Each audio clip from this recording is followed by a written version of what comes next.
Boa tarde a todos, sejam bem-vindos a mais um dia do Perinity Week.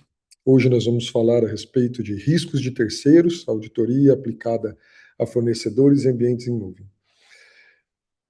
Eu trouxe hoje para vocês, né, espero que vocês tenham gostado até aqui dos três outros painéis que a Perinity trouxe para vocês, para esse bate-papo, uma troca de experiências com esses profissionais incríveis.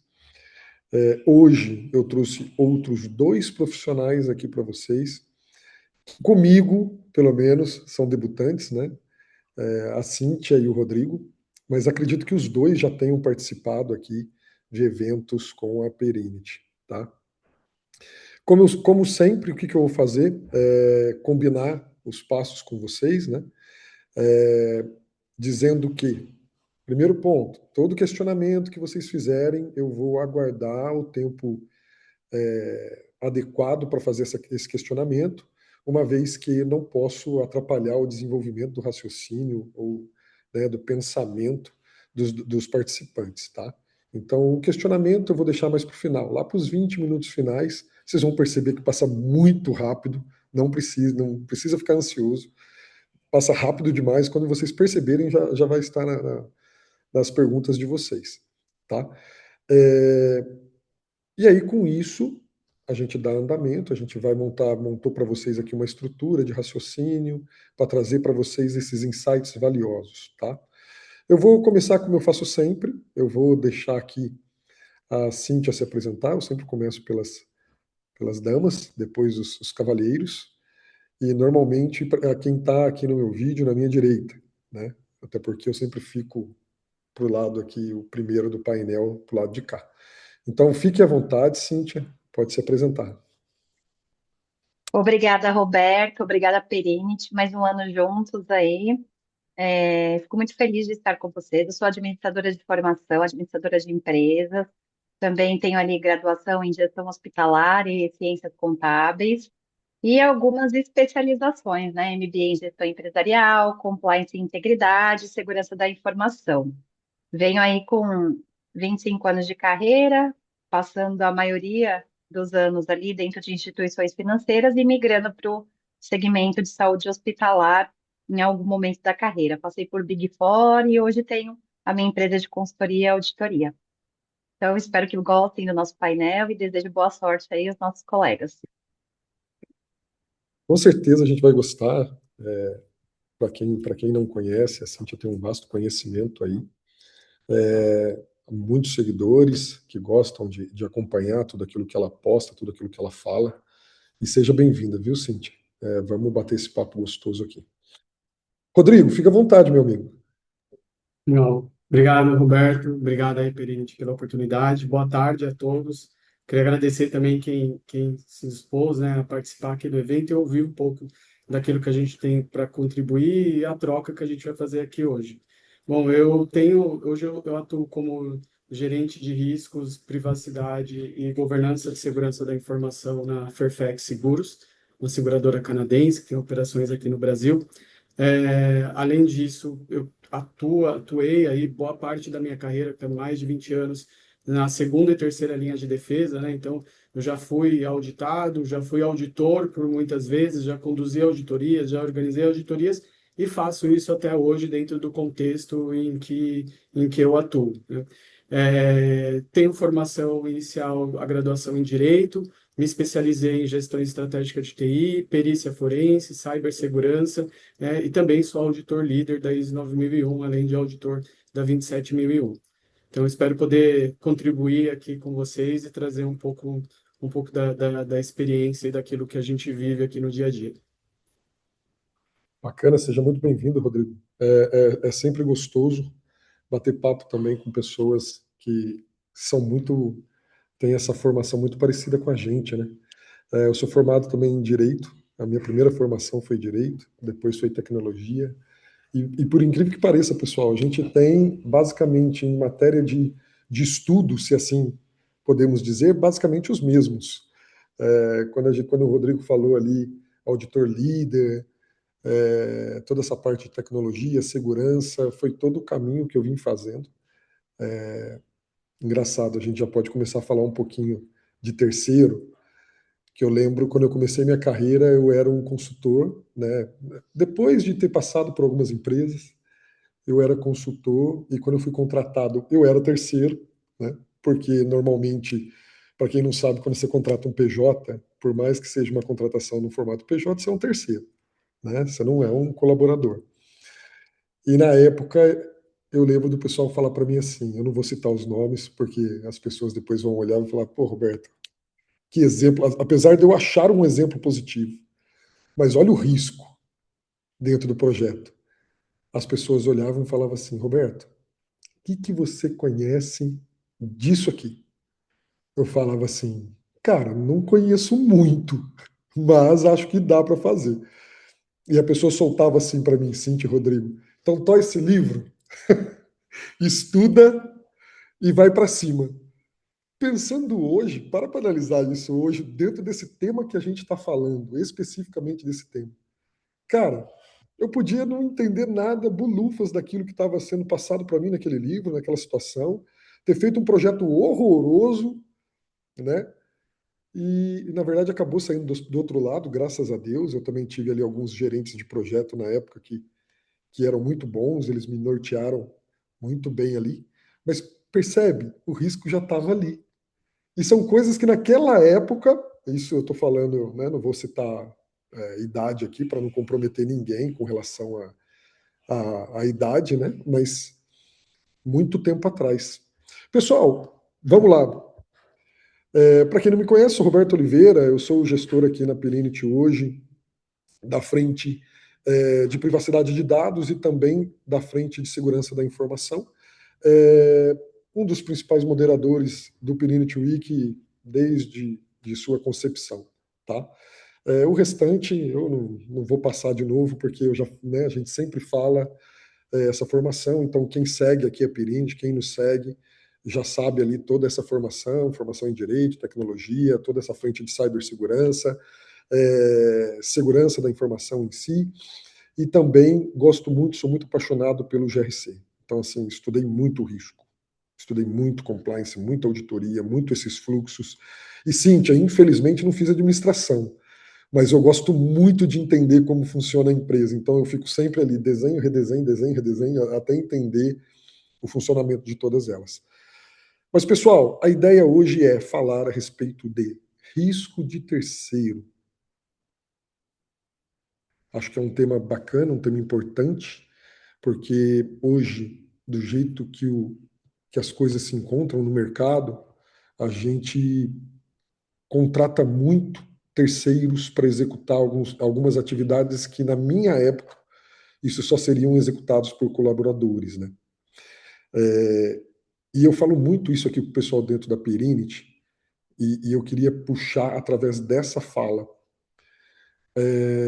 Quando você contrata um terceiro, você não transfere risco. O pessoal tem essa mania, né? Você não transfere risco, você compartilha. Porque se der problema, o risco também é seu, ele continua sendo seu, tá? Então eu queria começar, vou começar pela Cíntia. Novamente, vamos começar pelas damas. Cíntia, eu queria que você, se você puder, traz para a gente uma visão, um panorama geral a respeito do tema, para deixar o pessoal mais situado. E aí depois a gente começa com algumas questões específicas, alguns dados específicos. Pode ser? Com certeza, Roberto. E eu me solidarizo com você em relação a essa frase, né? Então, realmente, você não terceiriza ali, né, o risco. Muito pelo contrário, você pode compartilhar, mas de qualquer forma você continua, né, precisando gerenciar. O que vai acontecer é que quem está segurando ali a bomba no dia a dia não será você, mas você precisa o quê? É, gerir esse terceiro, né? Então mas é exatamente ali, claro, o que a lei traz, né, ali no artigo 42 da própria LGPD, onde ele fala que o controlador ele responde pelos danos causados pelo operador. E aí, quando você vai para a lei anticorrupção, pensando nessa mesma direção, né? Então, se um terceiro ali ele pratica um ato ilícito em seu nome ou em seu benefício, isso não quer dizer que você vai deixar de responder, né? A empresa continua respondendo por essa situação, afinal, foi ela que terceirizou, né, o serviço, a operação, o produto, seja lá o que for. E aí a gente traz ali exemplos concretos, né, Roberto, pensando em instituições financeiras que a gente tem visto aí um boom de notícias praticamente toda semana, né? Quando a gente não recebe alertas do nosso Serasa, né? Olha, seu nome está ali na Dark Web, né? Veja quais foram os links. E agora tá legal, porque eles mandam até o link de qual foi a fonte que vazou seu dado, né? Mas a gente vê aí, infelizmente, né, situações de instituições financeiras ali que acabam sofrendo, né, com um vazamento de centenas ali, de milhões de chaves Pix, principalmente, né? Então, de repente, essa situação, e a gente vê que quando a gente estuda a fundo o caso, a falha não foi dentro da instituição, né? Foi um prestador de serviço homologado que tinha acesso ao ambiente ali como operador técnico e que acabou, né, incorrendo, pensando em causa raiz, né, de onde partiu aquela situação. E aí, quem respondeu, né, primeiro a essas perguntas aí do mercado, do Congresso ou até da imprensa, né, pensando legalmente? A instituição, né, que era controladora ali do dado. Então, o controlador não adianta, não tem saída legal, né? Ele responde pelas informações do titular, pensando um pouquinho ali, já trazendo LGPD. Então, na minha visão, nunca nós vamos conseguir transferir o risco, né? É o que você mesmo trouxe, Roberto. Ou eu compartilho do risco, ou de certa forma ali, eu vou continuar com ele, porém só muda o CPF ou o CNPJ que vai gerir ali a informação que, de alguma forma, eu estou terceirizando, tá? Ou, de repente, o serviço, que também é o caso. E aí tem um boom também de exemplos que a gente traz públicos no mercado, né?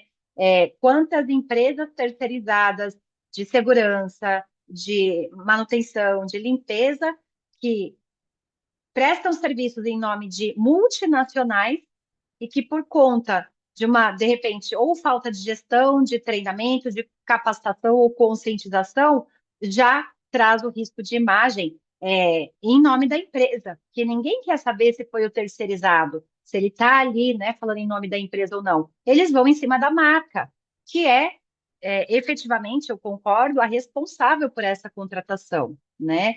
Então, de forma bem geral aí, para a gente começar, é o que eu tenho para trazer aí para vocês, tá bom? Sempre esquece, né? Como eu tô em casa hoje, eu não tô no escritório, basicamente a gente tem que manter no mudo para não aparecer som nenhum. E aí eu fico falando sozinho às vezes, vocês me perdoem. Rodrigo, você quer complementar? E você consegue mostrar para a gente, falar alguns exemplos dos tipos de terceiros, para o pessoal ter ideia, porque às vezes eles acham que aquele, como eu disse no início, né? Aquele PJzinho que eu contratei para prestar um serviço para mim internamente, eles acham que aquilo é colaborador. Você consegue citar para a gente, cara, alguns tipos aí?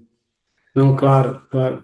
Bom, acho que começa trazendo uma premissa aí, um mindset de que a terceirização ela é um dos meios que o mercado identificou de reduzir custos, né? Não é apenas por esse motivo que as empresas buscam a terceirização, existem outros fatores, né? Muitas vezes por uma especialização técnica ou algo nesse sentido, mas, sobretudo, a terceirização ela trouxe aí essa coisa de redução de custos, esse benefício de redução de custos. O que muitas vezes as empresas, elas acabam falhando aí ou deixando de avaliar de forma adequada é que ao terceirizar, e não é nenhum problema em terceirizar, mas ao terceirizar o perfil de risco ele muda, né? E eventualmente a superfície de ataque, até pelo nível de gestão ele ser limitado, ela pode aumentar, né? E aí, nesse sentido, a gente precisa olhar que quando a gente fala de terceirização, você tem aí aquele o fornecedor de cloud, fornecedor de seu ambiente em nuvem, você tem o fornecedor que dá a manutenção no seu medidor de temperatura do seu data center, né? Você tem um fornecedor que realiza a limpeza do seu data center e da sua sala de servidores. E todos esses falam assim, ah, não, mas isso não tem a ver com tecnologia, o risco é baixo. Será? Se você pega, por exemplo, aquele medidor de temperatura, que é um equipamento IoT, está conectado, portanto, na rede da sua companhia, e o terceiro que está dando a manutenção não tem controles de segurança adequados para poder acessar o seu ambiente, para poder fazer ali as conexões, pode ser um vetor aí de ataque de entrada na sua rede, né? Então, são justamente esses pequenos detalhes, e principalmente, Roberto, identificar que todos os terceiros, de alguma forma, eles vão trazer um perfil de risco diferente para a companhia. Acho que o nosso desafio é a gente saber, primeiro, qual é o perfil de risco que esse terceiro tem, e segundo, é conseguir tratar esse risco de forma adequada, né? É isso aí, concordo contigo. Eu sempre digo, não é CLT, é terceiro. Acabou. É simples assim, como dois e dois são quatro, porque o pessoal tem essa mania de ficar inventando algumas siglas, algumas coisas terceiro com benefício, aqueles cenários mais ou menos desse tipo, né? E assim, é legal a gente prestar atenção também, pessoal, naquele fornecedor tradicionalzão, né? Por exemplo, no nicho de mercado da Perinit, que é software, né? A gente tem um software de governança risco compliance muito bem posicionado no mercado. Qual seria ali, vou fazer isso agora aqui de bate-pronto, né? Mas qual seria o principal risco olhando como fornecedor? Eu tenho PJ, primeira pergunta, eu tenho PJ em casa? Tenho. Onde eles estão instalados? Pô, será que seria interessante eu ter um PJs na minha linha de desenvolvimento? Aí você já consegue entender, pô, peraí, eu vou ter um terceiro na minha linha de desenvolvimento, eu estou falando de código, eu estou falando ali, né, dos dados, né, do código-fonte, armazenamento do código-fonte, e aí a gente tem que ter uma série de proteções para tudo isso, para garantir de que aquele terceiro não vai levar, né? Vou dar um exemplo prático. Eu sempre falo isso porque muita gente não sabe, mas lá no meu início de carreira, quando eu ainda estava fazendo estágio, eu trabalhei, é, comecei a trabalhar numa grande empresa de telefonia e eu entrei porque a gente passava por diversas áreas até entrar como se fosse aquele programa de trainee, né? Eu passei por um cenário do call center. E nesse cenário do call center eu fiquei pensando, porque teve um momento que um dos presidentes, eles promulgaram ali uma lei dizendo que essas reclamações feitas pelos consumidores deveriam ser resolvidas num primeiro nível, ou seja, já no primeiro acesso. Aí eu fiquei pensando, eu já tinha saído dessa base, desse cenário de call center, né? E eu fiquei pensando, poxa, você imagina aquela quantidade de pessoas com acessos aos sistemas, que basicamente não são colaboradores, são PJs, com acesso total a todas as informações daquele cliente, bem ali na linha de frente. Então, assim, pessoal, conseguem perceber o risco? Porque como é que você monitora, por exemplo, um call center? Existe uma série de regras, o que pode, o que não pode ser utilizado ali. Ok. Existe monitoramento, para quem não sabe? Existe. Tem call centers que tem monitoramento, tem câmera, você não leva celular, você não leva nem papel se bobear. Mas na minha época não era assim. Isso aconteceu bem depois. Então, percebem? Aquele fornecedor básico, aquele fornecedor padrão, em tempos de. E aí o Rodrigo pode complementar, porque o Rodrigo também tem essa formação, e a Cíntia também em Lei Geral de Proteção de Dados. Hoje, com a Lei Geral de Proteção de Dados na nossa porta ali, um simples terceiro que dê manutenção na sua máquina de café, que ele saiba a importância de determinados dados, ele pode passar na sua impressora, coletar aquele dado e levar embora. Estou falando alguma besteira, Rodrigo? Não, acho que assim, o risco ele é inerente aí a qualquer relação onde você tem uma relação, seja CLT ou com um terceiro, aqui especificamente falando de terceiro, isso de fato pode acontecer, né? Então, como tinha trazido o exemplo, é a mesma coisa de você ter ali aquele terceiro que cuida da limpeza do seu data center e, eventualmente, esse terceiro não tem um treinamento ou uma capacitação adequada para lidar com esse tipo de ambiente e um incidente pode ser desencadeado a partir de um fio que foi desligado, de uma água que foi jogada ali no data center, né? A partir do uso indevido ali, o desconhecimento sobre isso, né?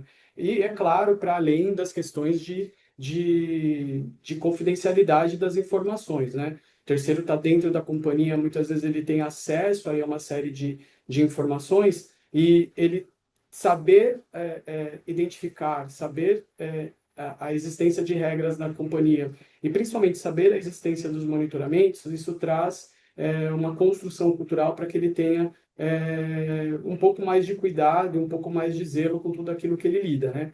E a gente precisa trazer um outro elemento também quando a gente fala de terceiros, aí especificamente falando tecnologia e ainda mais hoje quando a gente trata aí num cenário pós-pandemia em que o trabalho remoto ele se tornou algo mais difundido, muitas vezes você tem o subcontratado do subcontratado. E aí aquele terceiro vai usar uma máquina própria, né? Não é uma máquina. E aí, quais são os controles que você vai aplicar para esse uso dessa máquina, que não é nem daquela pessoa jurídica que você contratou, é uma pessoa física contratada pela pessoa jurídica que a sua empresa contratou, e essa pessoa física possui uma máquina própria que ela vai se utilizar para conectar com o seu ambiente, né? Então, como é que você gerencia isso? Como é que administra? Então, de fato, quando a gente olha aí para os tipos de terceiros e para as modalidades, tem um campo vasto e uma série de itens que a gente tem que considerar, né? Isso mesmo. Vamos aproveitar que a gente tá passando pelo cenário, falando de tipos, né, de terceiros e tudo mais. Vamos entrar numa esfera, então, de o que eu preciso fazer antes de contratar esses terceiros. Cíntia, você quer complementar? Com certeza. Falando principalmente, né, nessas camadas que a gente gosta tanto de proteção, a segunda linha ali que nosso colega trouxe, e pensando aí em futuras auditorias, né? Antes de contratar, o que minimamente eu precisaria? Então, pensando no fornecedor ali físico, né? Que vocês mesmos citaram, a empresa de limpeza, o Rodrigo trouxe aqui outras situações também de tecnologia. Então, pensando em tudo isso, o básico bem feito, né? Então, olhar ali a questão cadastral dele, se o CNPJ está ativo, todas aquelas certidões mínimas, né? Federal, estadual, municipal, FGTS, e o portal da transparência, que a gente aqui de compliance adora, né? O SEIS, o CNEP, o CEPIM, mídias negativas, né? A parte de tribunais, Serasa. Então, assim, uma coisa vai complementando a outra e você vai montando a sua diligência daquele fornecedor, seja um PF, né? Seja um PJ. Olhar ali a questão, né, da lista suja de trabalho escravo, que infelizmente no Brasil a gente tem visto, né, acontecer muitas vezes durante o ano. Isso não está incomum, a gente não pode ser leviano também de trazer, isso está acontecendo a cada 2, 3, no meu segmento não ocorre. Um exemplo disso, né, é uma cooperativa de saúde, né, que atende ali, estava prestes a assinar, atende beneficiários ali, que somos nós, né, que temos plano de saúde, então ela estava prestes ali a assinar um contrato com uma empresa de manutenção predial. Então, a gente vai consultar ali o CNEP, né? Empresas inidôneas ou suspensas ali por algum ilícito que cometeu em relação à corrupção junto ao governo. Então, a gente, de certa forma, revelou em algum momento isso publicamente, registrado, né? Que a empresa tinha uma penalidade ali ativa por superfaturamento e condenada em contrato público. Então, olha como é importante a gente colocar, sim, a etapa da segunda linha para verificar o compliance, para verificar isso, né? Então, neste caso, a gente traz exemplos públicos aí, o sócio era o mesmo do CNPJ, que tinha mudado, né, e que foi condenado. Então, sem essa consulta, o contrato teria sido assinado, Olha que importante, né? Quando a gente já traz ali para a nuvem, SaaS, né? Se a gente não pede determinada certidão, se você não pede certificações, normalmente plataformas de tecnologia já tem ali a ISO 27001, tem o SOC tipo 2, agora a 27701, que a gente adora, né? Quando sai as ISOs aí, voltadas para a nossa especialidade. Então, se esse fornecedor, ele, né, que processa, ele tem esse tipo de certificação, ele já nos garante o quê? Que ele tem a gestão não só de informações estratégicas e seguras em relação a riscos, mas também do próprio dado pessoal, né, como o Roberto trouxe aí. Então, uma pergunta que eu sempre faço, né, antes de contratar, como é que eu saio daqui, né, se eu quiser? Então, no setor financeiro, que eu acompanhei, né, algumas notícias, ele precisou trocar o provedor de armazenamento e descobriu que os dados aí, né, estavam no formato proprietário sem exportação nativa, né? Então levou ali 4 meses e um custo adicional para migrar ali de nuvem. Então esse risco não estava no contrato, porque ninguém perguntou antes de assinar. Então, olha só como é importante a gente envolver a todo momento, quando a gente fala de tecnologia, né? O time de tecnologia, o DPO, quando a gente fala ali das questões de manutenção, né? Predial, como eu trouxe, o Rodrigo trouxe também as empresas que a gente terceiriza, né? Ou de segurança, ou de limpeza. Então, antes de contratar, minimamente fazer aí, né? O que o pessoal gosta de falar, puxar a capivara, que não é só a parte cadastral. Então, precisa também fazer o cruzamento da minha base interna. Essa pessoa ou esse CNPJ que está entrando, ele já forneceu, ele está numa blacklist minha, ou de repente eu pego a base que eu tenho de colaboradores, alta gestão e fornecedores, cruzo, né, CNPJ e CPF. Poxa, será que deu match? Né? Será que alguém já está aqui dentro que é sócio dessa empresa e não tem um conflito de interesse? Entendo que não dá para deixar de passar por essa camada pensando no antes de contratar, tá, Roberto? Pô, legal. Sabe um ponto que eu percebo? E eu percebo isso a todo momento na Perinit, por conta da avaliação dos contratos e do cliente perceber quais foram os SLAs contratados, os SLAs que foram mencionados no contrato, sabe assim?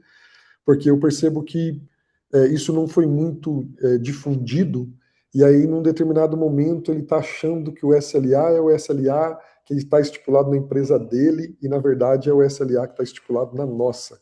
Né? Então, esse acompanhamento, essa parte de onboarding, né, dessa avaliação pré-contratual e definição de SLAs, né, eu vejo isso como muito importante. Só que tem um cenário, e aí eu acho que é o que mais pega de verdade, porque assim, para entrar, qualquer profissional, né, qualquer empresa, ela faz essa avaliação profissional, ela faz essa avaliação é, no fornecedor que está entrando. Só que quando depois que ele entra, essa rotina, Esse durante monitoramento, né, esse Roberto? monitoramento, ele peca um pouco, tá? Eu, Você assim, o que que eu entendo deste lado, tá? Que durante o contrato, vamos supor, você travou no jurídico, o jurídico falou, olha, não passou pela avaliação de diligência ali de compliance, e ele já barra ali, volta, faz a avaliação, aí fecha o contrato, é uma trava boa. Agora, depois que o contrato entrou, se não for uma instituição financeira que tem toda uma plataforma de tecnologia que já faz esse monitoramento ali, das diligências que entraram, né, periodicamente, com grandes periodicidades, pelo menos a cada 6 meses tem que rodar de novo a diligência, eu entendo, tá? E você, Rodrigo, quer complementar com essa parte de monitoramento? Alguma experiência que você tenha passado de problemas nesse cenário de monitoramento? Então, claro.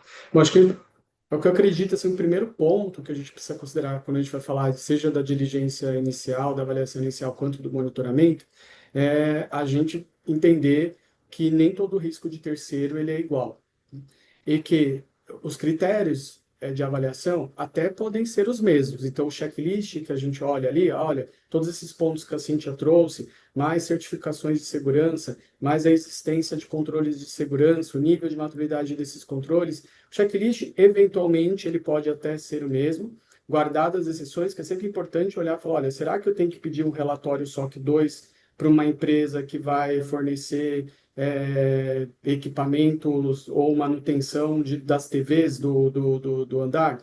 Talvez sim, talvez não. Trazendo de novo a empresa de limpeza e manutenção. Mas ela nem tem o SOC tipo 2 porque não faz parte, não é interessante para o negócio dela. Então, o que eu já vi, assim, na minha experiência, né, e eu até trago uma frase aí que eu aprendi com uma colega do compliance, que é, às vezes, matar a formiga com um canhão, né? Ou a gente está ali olhando para a formiga e o elefante está passando ali atrás. Então, o primeiro cuidado que a gente traz, né, assim, para esses processos, seja de diligência e monitoramento, é avaliem qual é o risco que aquele terceiro traz para o seu negócio, para o seu ambiente, e o risco muitas vezes vai ser diferente.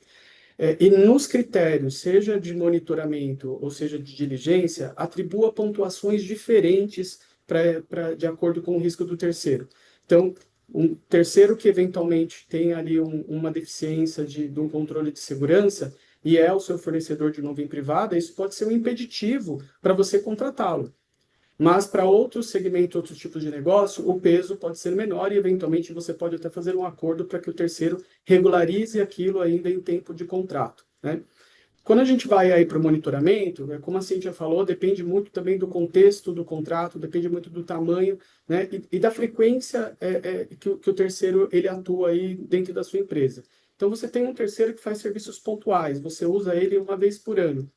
Dependendo do que ele faz para você uma vez por ano, você talvez não precise fazer uma diligência a cada 6 meses. Agora você tem um terceiro que presta um serviço recorrente, todos os dias, e ele tem acesso a ambientes críticos da sua empresa, tem acesso a servidores, tem acessos administrativos aos seus sistemas. Muitas vezes, novamente, o risco desse terceiro ele é diferente para o seu negócio. E dentro desse contexto, o monitoramento ele precisa ser um monitoramento um pouco mais reforçado, um pouco mais contínuo, trazendo aí também um pouco mais aí de criatividade, né, nesse monitoramento. Muitas vezes só o print de tela, né, aquele print de tela não pode não ser suficiente. É necessário aplicar outras medidas que incluem diligência presencial, que inclui checagem ali de evidências online, né, um walkthrough que a gente chama, eu quero ver agora a tela, eu quero ver agora o log, me mostra em tempo real esse controle funcionando. São meios e mecanismos que fortalecem e fazem com que o processo de monitoramento ele atinja o objetivo, porque senão fica apenas um processo pro forma, né, que ele só é executado para cumprir ali o procedimento interno, mas que ele não atinge o objetivo que é trazer a proteção, né, e a resposta aí que a empresa precisa em relação à confiança junto àquele terceiro. Pessoal, vamos lá. Subiu aqui uma pesquisa para mim, mas eu não vou entrar nela agora não. A gente já passou então pelo onboarding, passamos também por essa parte de monitoramento, e aí eu acho que seria interessante a gente colocar um pouco da nossa experiência e de insight daquilo que a gente pode fazer se a situação der ruim. Camada 3. Se a situação for ruim, a gente entra para uma auditoria forense, certo, Rodrigo? Bom, sendo aí um incidente envolvendo tecnologia, eu diria que a auditoria forense, a avaliação forense, ela é fundamental, né? E eu iria um pouco mais além, tá, Roberto? E aí, claro, vem um pouco da experiência da pós de perícia forense, que é importante já no desenho dos seus processos do dia a dia, alguns controles serem implementados para que você consiga fazer uma auditoria, uma avaliação forense. Porque se você não tiver os controles e os protocolos adequados, você pode eliminar ou perder registros e evidências, né? Então, a pessoa foi lá e desligou o servidor. né? Eu já vi isso acontecer, tá? Na minha experiência, você teve ali um incidente de segurança da informação, a primeira coisa que a pessoa fez foi lá e desligou totalmente o servidor. Não, depois agora a gente liga para fazer a avaliação forense. Poxa, logs importantes se perderam nesse processo, né? Então, primeiro, estabelecer protocolos de cuidados que deve se ter, né? Então, primeiros socorros ali. Aconteceu um incidente. Quais são os cuidados, o que pode e o que não pode ser feito para preservar aí as evidências dos registros necessários. E é claro, a perícia forense, a avaliação forense, ela traz técnicas e uma inteligência e ferramental que vai te ajudar a entender o que aconteceu, entender a história, né, o timeline e principalmente identificar aí a origem e os responsáveis por aquilo que muitas vezes é algo que está oculto, né? Às vezes a pessoa pode, por exemplo, deletar ali os arquivos, deletar as evidências. Pela perícia forense, por um profissional especializado, mais ferramentas adequadas, é possível fazer o tal do data carving, que é a recuperação daqueles valores, né?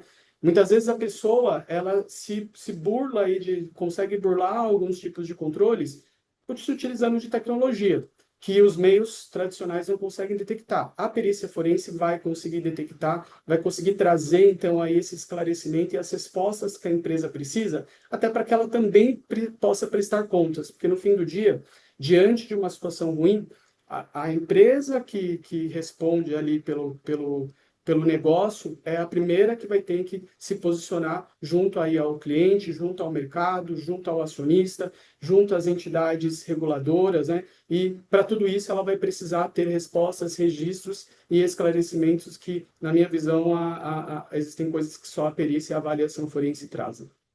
Perfeito. E complementando o Rodrigo aqui, Roberto, nessa camada, Uhum.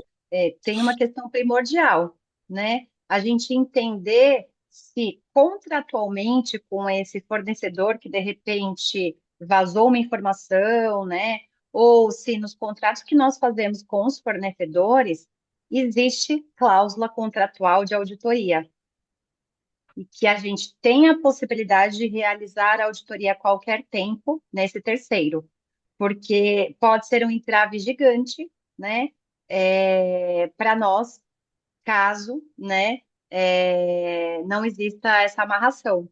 Então, tem situações que, por exemplo, imediatamente o controlador, né, ali do dado, a empresa que contratou, precisa comunicar NPD, mas se ele não fez uma investigação ali no operador, que foi quem vazou os dados, né, no terceiro, se for o caso, que eu faço?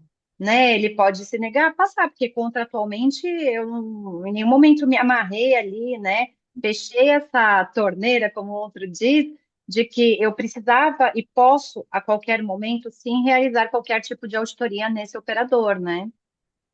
Uhum, uhum.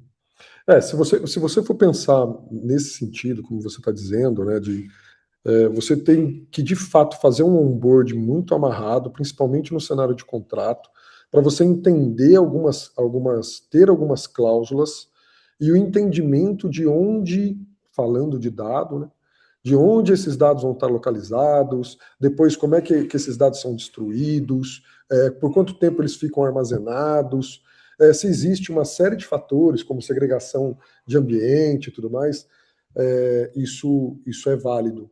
Tá? Eu vou entrar agora numa pergunta. Como eu disse para vocês, olha, passar rápido, né? A gente já está basicamente ali no período que eu disse para vocês que o pessoal ia começar a perguntar. Antes disso, vamos fazer o seguinte. A gente está falando muito dos fornecedores, mas a gente acaba não auditando todos, certo? Não faz sentido. E aí existe ali uma matriz de criticidade, né? Uma cadeia ali de criticidade, certo? Vocês podem passar um pouco por isso? Assim como a gente tem na segurança, e por incrível que pareça, né? É muito parecido, porque eu tenho na Perint, a gente vai de crítico, alto, médio e baixo, né? Mas pode ter três, né? O crítico, o médio, né? O alto, médio e o baixo ali. E aí, para cada uma dessas situações, a gente executa algum tipo de atividade. É isso mesmo? Trazendo um pouco assim do mercado que eu faço parte, mercado regulado, mercado financeiro, o regulador já vem trazendo esse conceito de que as empresas precisam, que as entidades reguladas precisam definir os fornecedores relevantes, né? E o fornecedor relevante é aquele que você tem uma dependência operacional, então alguns aspectos, né, para se validar, eu tenho uma dependência operacional desse fornecedor, se ele parar, a minha operação para, né? Esse fornecedor, ele trata dados sensíveis, ele trata dados que, se forem violados, pode trazer um prejuízo enorme para o meu negócio e principalmente para os meus clientes, para os titulares, né? O fornecedor, ele tem ali, se utiliza de tecnologias disruptivas, tecnologias que são novas. A gente tem aí a generativa chegando, né? Chegou, na verdade, já no mercado e sendo cada vez mais difundida. E é uma tecnologia que ela é boa, ela é importante, mas ela ainda, os riscos ainda não são todos conhecidos. Então, esses são alguns critérios objetivos que podem ser considerados ali na avaliação inicial do fornecedor para classificar o nível de risco dele. Falar, olha, esse aqui é um nível de risco alto. E aí, baseado nisso, então, se estabelece o monitoramento, as auditorias e os controles proporcionais. Obviamente, isso vai até das cláusulas contratuais. Eu já vi situações em que, dada a criticidade da relação com o fornecedor, o contrato teve que ser estabelecido, inclusive a estrutura de logs que teriam que ser coletados, os controles de segurança que deveriam ser implementados. Por quê? Para garantir que, juridicamente, a empresa estivesse protegida e que aquilo era uma obrigação e levar uma governança para dentro do fornecedor, para que não ficasse só numa reunião, num e-mail, não. Contratualmente, a pessoa jurídica, ela assumiu a responsabilidade por aquilo, né? Quer complementar, Cíntia? Quero, Senão, com vou certeza. pergunta. Perfeito. E pensando em todo esse framework que o Rodrigo trouxe, né, a gente traz também o complemento da combinação da própria ISO 37001, né, com o COSO, pensando, olhando já com o chapéu de auditoria. Então, classificando tudo isso que ele trouxe, impacto, probabilidade, definindo o nível ali, inclusive das diligências que eu precisaria fazer, né, periodicamente, pensando na criticidade daqueles fornecedores, a gente consegue, inclusive, já pegar outros exemplos que já ocorreram, né?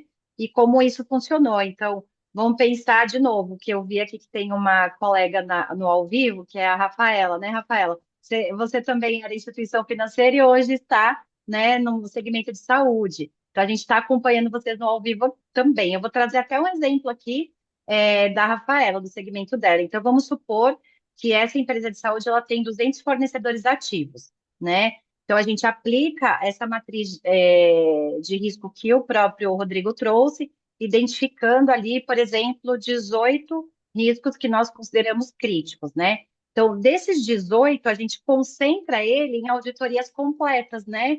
Então, a visita técnica, monitoramento contínuo, e os outros 182 desses 200 a gente concentraria mais na questão cadastral, né? Olhar ali certidões, questões mais voltadas para uma possível quebra de empresa, por exemplo, né? E se ele vai ter um backup ali para me atender no futuro, ou se eu mesmo, né, já tenho um backup para trazer alguém para substituir aquela empresa.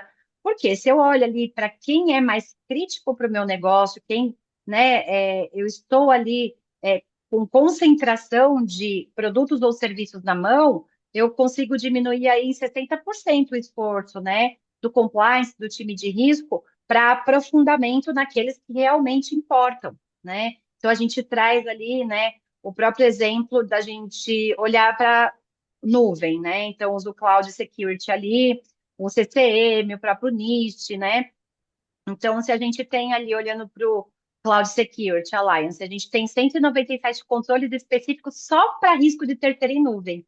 Então, você não precisa aplicar todos, né? Mas a gente precisa documentar quais você vai excluir e o motivo. Porque lá na frente também ele não vai te culpar como gestor de risco aqui, gestor de contrato, de compliance, porque aconteceu com um que tinha menor importância, conforme o grau de relevância que vocês, né, entenderam que faria sentido, e focamos no quê? No que o regulador minimamente espera, né, o raciocínio ali documentado. Então, essa matriz de criticidade ali que o Rodrigo trouxe é super importante, né? Da gente usar duas perguntas-chave para construir ela. O fornecedor, ele acessa, por exemplo, dado pessoal e sensível, né? A operação dele ali, ele pode parar? A minha empresa vai parar junto? Então, se essas duas respostas forem sim, a gente já pode indicar aí um fornecedor como crítico. E claro, né, se uma das duas ali indicar alto risco, nenhuma indicaria médio ou baixo risco, certo, Roberto? Isso aí. Eu vou aproveitar, pessoal, porque assim, passa muito rápido isso aqui. Devia ser 2 horas de bate-papo, mas a gente não pode por conta das agendas dos painelistas, que tem uma série de atividades, né, de responsabilidades aí durante o dia. Mas olha só, vou aproveitar, e por incrível que pareça, a Rafaela foi a primeira a fazer uma pergunta aqui. Ela colocou da seguinte forma, Rafaela Teles, tá? Legal ter contato com alguém que migrou do ramo financeiro para a indústria médica. Me encontro nesse mesmo lugar atualmente.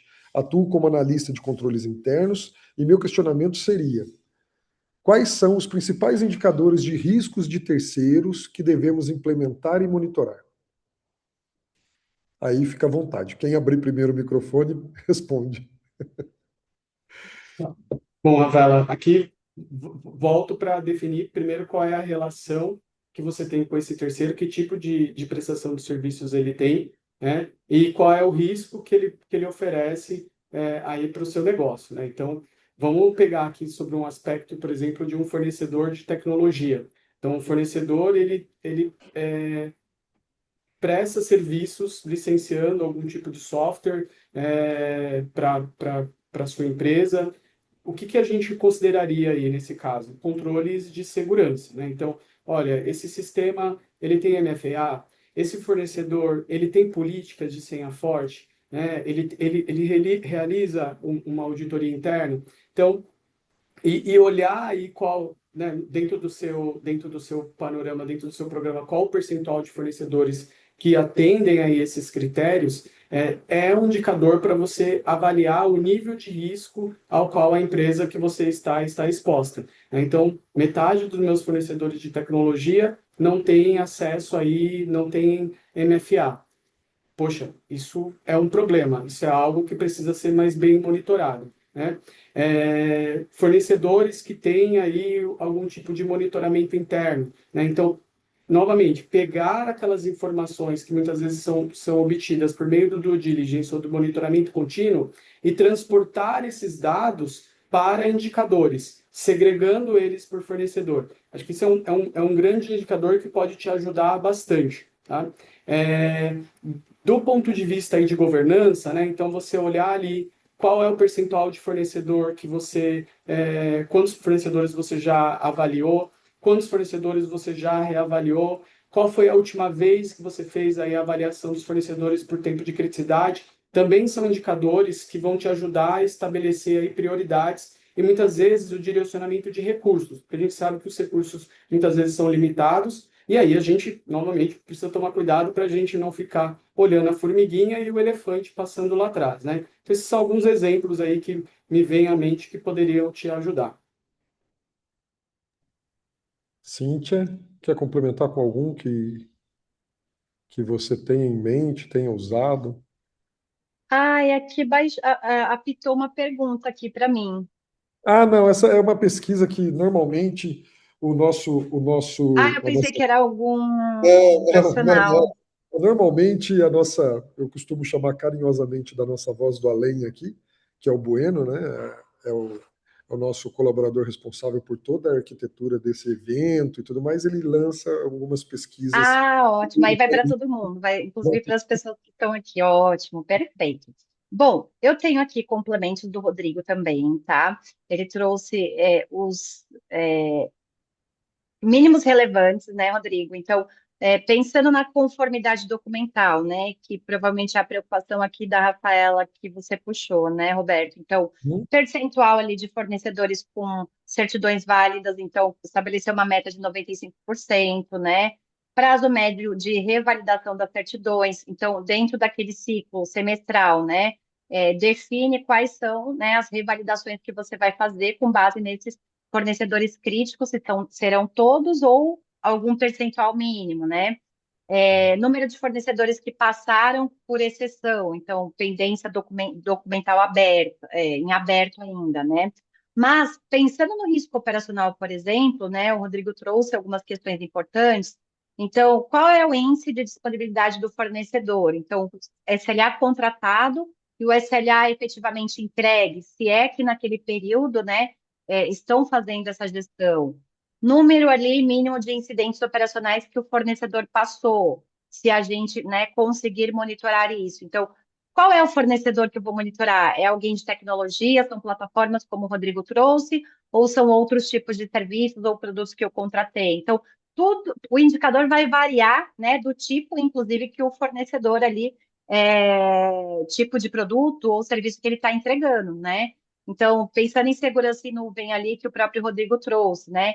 Número de acessos não autorizados ou alguma anomalia ali identificada em log. Então, a gente colocar um time ali para fazer esse monitoramento de terceiros, né? A gente vê dentro de tecnologia uma célula cuidando, né, de gestão de fornecedores, de plataformas, que é muito linkada também ao time de compras, suprimentos, facilities. Não sei qual o nome vocês dão na empresa de vocês, mas pensando em plataforma, né? Qual foi a data do último backup, né? E qual foi o resultado ali daquele fornecedor? Nós aprovamos ou reprovamos, né? Qual é, por exemplo, o percentual ali de controles críticos de configuração conformes que nós estamos fazendo? Então, dupla autenticação ali, né? Um MFA ativo, a questão do usuário admin individual, como é que está? Se eu só tenho esse tipo de usuário, mas dentro eu também consigo controlar e criar outros perfis de acesso. Então, de forma bem geral, Roberto, eu penso nesses mais simples aqui para a Rafaela, tá? Tá bom, eu vou fazer o seguinte, pessoal. Depois, se vocês tiverem o interesse e tudo mais, e mandarem aqui para a gente, colocar no chat e mandando esse pedido para a gente pode postar nas nossas redes, tanto a Cíntia quanto o Rodrigo, quanto eu, um pouquinho desses indicadores, tá? Porque quando a gente fala, né, desses indicadores, você vai chegar num cenário, você vai ter ali uma visão de um indicador desse estratégico, você vai ter uma visão dessa de segurança, como o Rodrigo pontuou, né, de uma forma bem madura, esses indicadores que são voltados mais para a segurança aí dos fornecedores. Você vai ter ali indicadores regulatórios, você vai ter indicadores financeiros, tudo isso voltado para esse cenário de fornecedores. Então, assim, se for do interesse de vocês, depois manda ali para a gente pô, quero, posta lá, coloca, a gente vai criar uma arte bem bacana, bem legal, e aí a gente posta nas nossas redes aqui esses indicadores para vocês, ou então um playbook de como eu consigo executar isso aqui, tá bom? E tem muita pergunta bacana aqui, né, Roberto? Eu já até copiei algumas aqui, a gente pode fazer a mesma coisa, pegar essas perguntas, responder depois, porque eu vi aqui uma bem legal que, de certa forma, corrobora para essa resposta minha e do Rodrigo, né? Então, mas é complementar. Então, a Sara traz aqui, né? Um BIA e a avaliação de criticidade seriam suficientes? Eu entendo que o BIA é muito focado em plano de contingência, né? Então, vai depender do fornecedor. Então, entendo que isso é algo mais maduro, né? Podemos pensar lá no futuro. Então, isso tudo a gente pode ir divagando nas redes, igual você trouxe, né? Sim, sim, a gente consegue. É que tem algumas perguntas, eu vi, tá? Eu vou até citar algumas pessoas. Por exemplo, eu vi o da Jéssica Pinheiro. A pergunta dela é muito legal, só que é algo que envolve ali uma parte de quantidade de colaboradores, os que são CLT, os que são PJ, e aí tem um cenário de medidas jurídicas. Então, assim, depois, Jéssica, a gente pode mandar isso para você, mas aí seria interessante que a gente fizesse uma validação do que a gente está respondendo junto com o nosso jurídico, de fato, para ele olhar, Roberto, com certeza isso tá certo. Não que assim a gente não tenha ciência, até porque pela quantidade de atividades que nós executamos em alguns clientes, tanto na minha carreira quanto na da Cíntia, quanto na do Rodrigo, a gente sabe quais são os principais ali. Mas para ser complementar a sua resposta e não dar uma resposta que talvez não seja a melhor, a gente vai pegar a pergunta e depois a gente responde para você, tá, Jéssica? Achei a pergunta muito boa. E aí, tem mais uma da Rafaela. Rafaela, eu vou pular, porque como você fez duas e não respondi de outras pessoas, a tua a gente responde também depois ali. E aí tem uma do Elton, que ele coloca assim, deixa eu ver se é essa aqui. Dependendo do porte da empresa, ela terá centenas de fornecedores. Como manter esse filtro sem afetar o fluxo dos contratos? Pela materialidade, já seria um bom caminho? Eu Olha, acho eu que a gente... entendo que sim. Desculpa, pode falar. Pode continuar, Rodrigo. Eu entendo que sim, tá? Acho que a gente falou um pouco sobre isso, talvez eu até já tenha respondido o Elton, não sei se. Mas sim, a materialidade é um dos mecanismos, é um dos meios, é uma preocupação realmente, é uma empresa que tem 1.000 fornecedores e uma gestão contínua, né? Então, não vamos deixar para fazer, se a empresa ela tem um controle que ela só efetua o pagamento se o fornecedor tiver contrato assinado, que é algo muito comum, não vamos deixar para começar a fazer a diligência faltando 30 dias para vencer o contrato, sabendo o nível de complexidade que aquele fornecedor tem e o nível de importância que ele tem. Então, entender o nível de criticidade do fornecedor, seja dependência operacional, principalmente em relação à dependência operacional, ele é relevante e estabelecer uma governança, tá, Elton, para que se eventualmente a renovação daquele contrato requer aí uma diligência mais profunda, uma diligência que tende a se estender ao longo do tempo, é recomendável que, havendo o interesse da empresa em continuar com o fornecedor, que isso comece em um tempo hábil para não atravancar aí o processo de renovação e continuidade, né? Olha só, eu vou fazer para vocês a última questão, aí depois a gente começa a dar tchau, tá? Para a gente não estourar o horário. Mas, assim, essa pergunta eu tinha certeza que ela ia aparecer. Como tratar as situações em que os terceiros não querem compartilhar evidências para validarmos se determinado controle encontra-se implementado com a justificativa de confidencialidade? Pode falar assim, desculpa. Não, fica à vontade, Rodrigo. Eu fecho aqui depois. Tá, bom, a primeira coisa, assim, dependendo do porte da empresa, do fornecedor, você pode pedir aí o relatório SOC 2, né?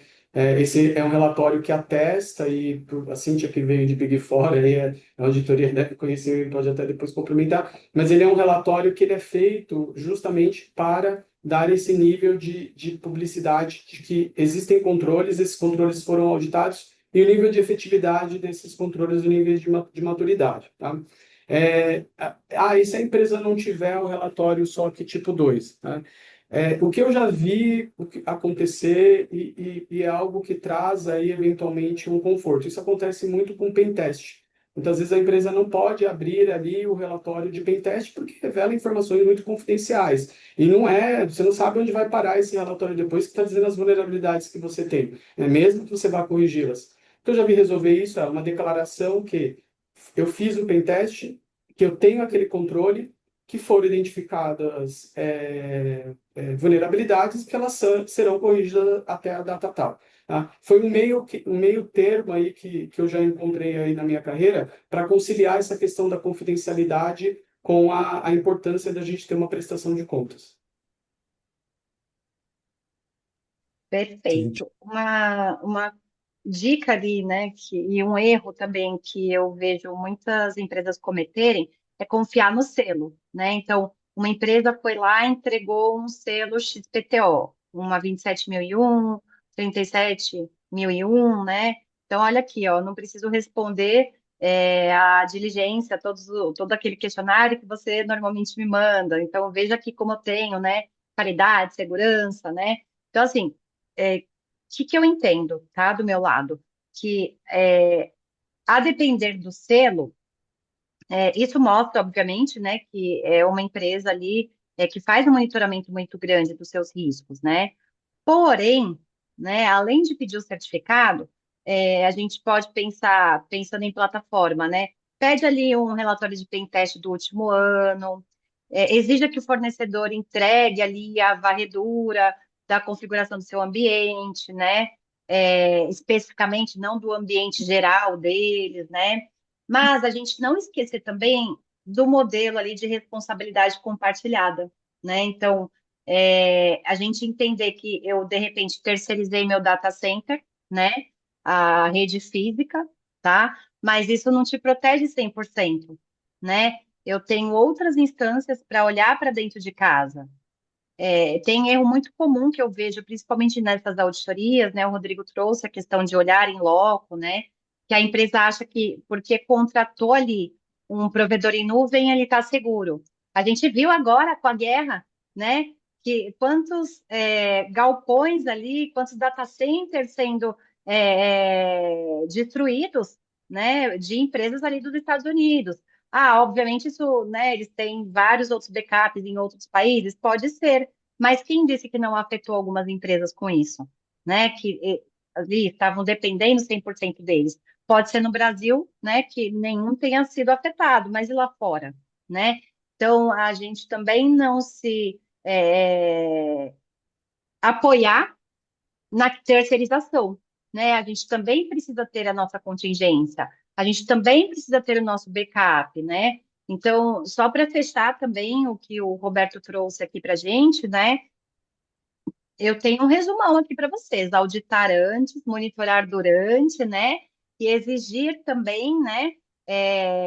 Antes do incidente, é, a resposta deles, principalmente quando a gente fala de situações que de repente foram divulgadas na mídia, porque eu já vi empresas rescindindo o contrato porque aquela plataforma de tecnologia foi divulgada ali num escândalo.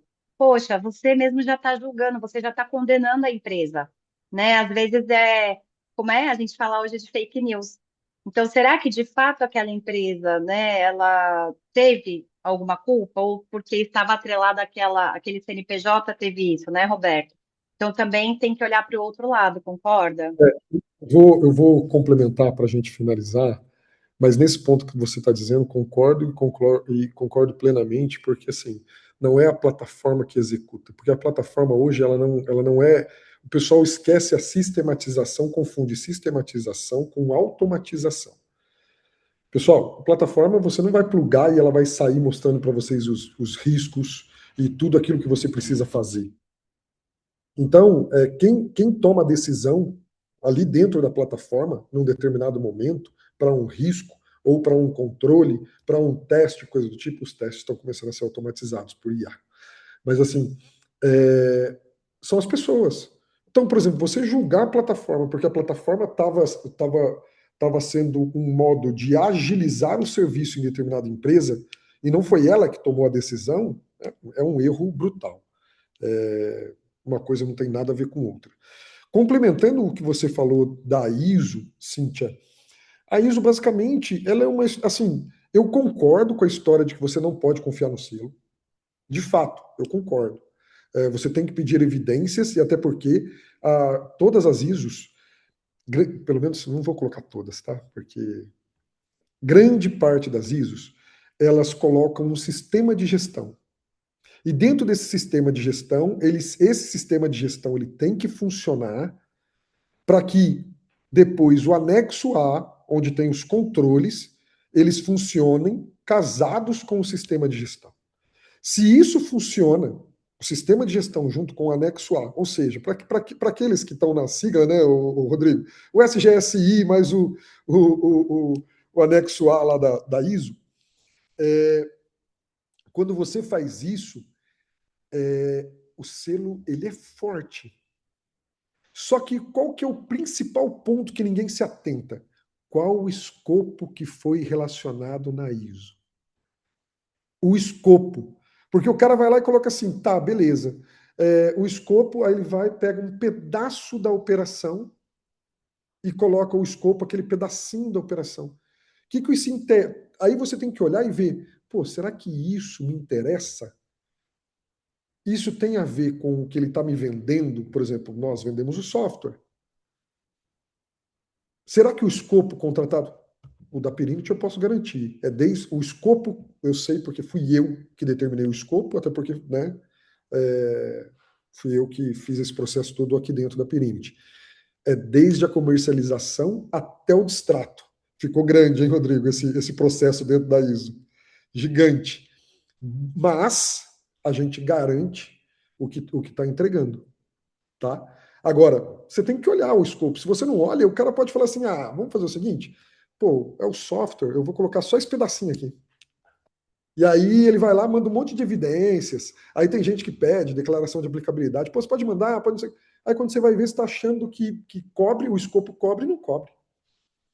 É aí que eu acho que vem o problema maior de não confiar no selo. Agora, quando você determina um escopo, esse escopo está dentro daquilo que o cliente está querendo contratar e o sistema de gestão funcionando junto com os controles do anexo, é lógico, gente, vocês estão achando que todos os controles que a gente olha no anexo A, eles são perfeitos? Às vezes não, às vezes existem pontos que a gente tem uma remediação ou tem um plano de ação para correção, e aí, né, depois fica uma aula no futuro para esse cenário de ISO 27000. Mas eu acho que esse é o ponto, tá? Pessoal, eu queria falar mais, eu queria ficar aqui batendo papo, mas infelizmente, ó, já são 5 e 7. O que a gente vai fazer, tá? O restante das perguntas que estão aqui, a gente vai juntar, vou pedir para o Bueno consolidar para a gente, e depois de consolidado, a gente manda essa resposta para vocês, tá? Para a gente não deixar as perguntas aqui sem responder. Cintia, Rodrigo, queria que vocês colocassem aí as suas palavras finais, fizessem os agradecimentos de vocês. E antes disso, queria agradecer a participação de vocês. Assim, uma discussão muito bacana, muito rica. Eu acho que a gente tentou seguir uma trilha, né, para não ficar muito solto, e eu acho que a gente conseguiu. Acho que a gente conseguiu dar um norte aí para esse pessoal, que assistiu a gente aqui, para esses telespectadores, tá?